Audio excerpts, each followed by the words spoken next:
Mendengar kata koperasi, banyak orang Indonesia mendadak lelah duluan, seolah mau diajak masuk lorong birokrasi yang kipas anginnya bunyi, tapi tak pernah dingin. Lalu muncul curiga, ini benar hendak membantu ekonomi rakyat atau cuma wadah utang berjamaah yang diberi papan nama lebih sopan. Terlalu lama koperasi di Indonesia hidup bukan karena dipercaya pasar, tapi karena polesan proposal. Berdiri saat ada bantuan, ramai saat ada subsidi, mati pelan-pelan setelah foto peresmian selesai. Rakyat pun hafal polanya.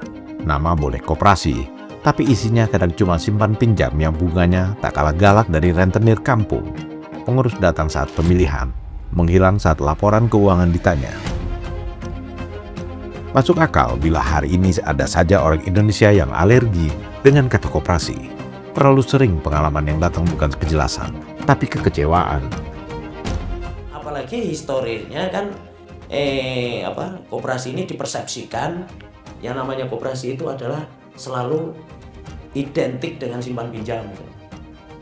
Terus kemudian ini kan idenya koperasi desa kelurahan Merah Putih kan sektorial ini kan Mas. Iya.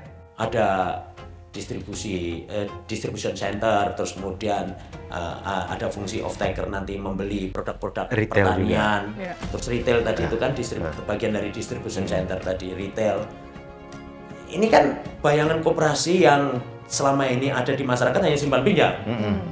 Ya pikiran mereka ya mungkin ada unit simpan pinjam juga nanti kan di konsep koperasi desa kelurahan kan memang Ada. saya dengar kan ada unit simpan pinjamnya. Tapi fokusnya adalah bagaimana sebetulnya masyarakat di satu desa itu sebagai kekuatan ekonomi.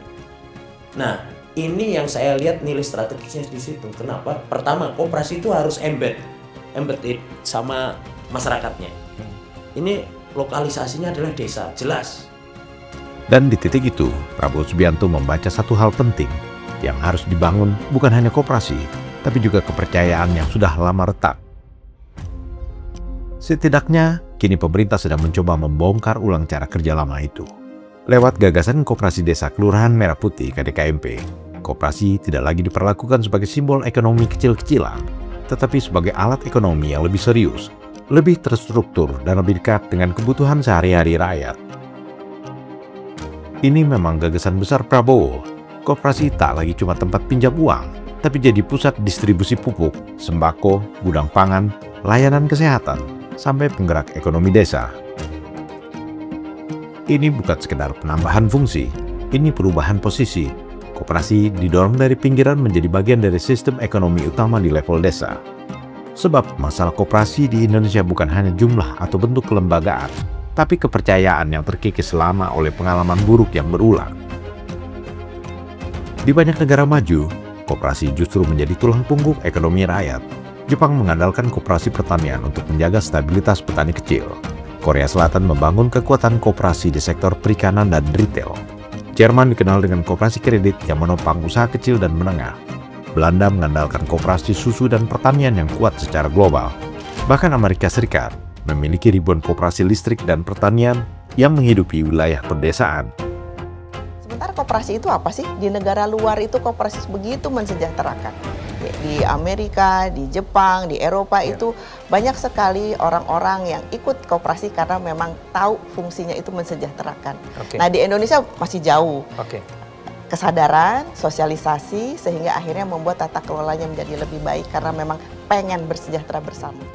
Artinya jelas, koperasi bukan simbol negara tertinggal.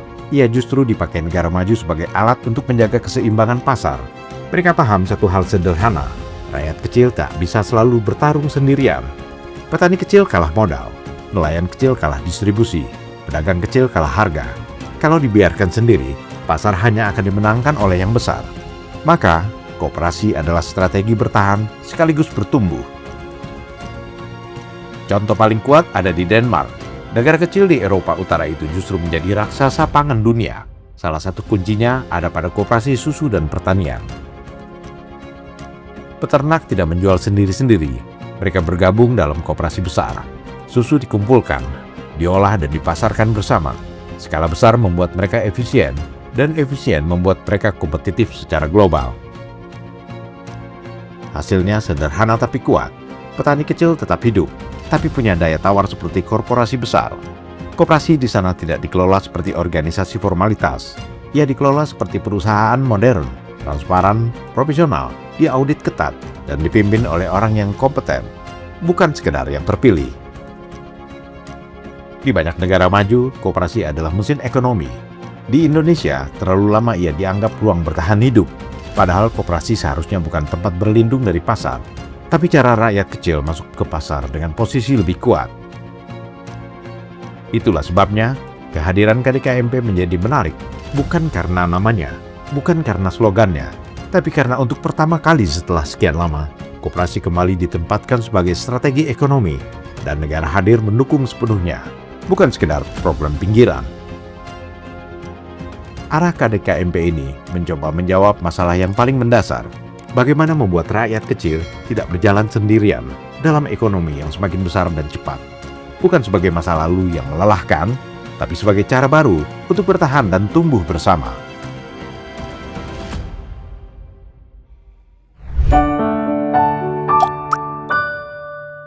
Men of our time.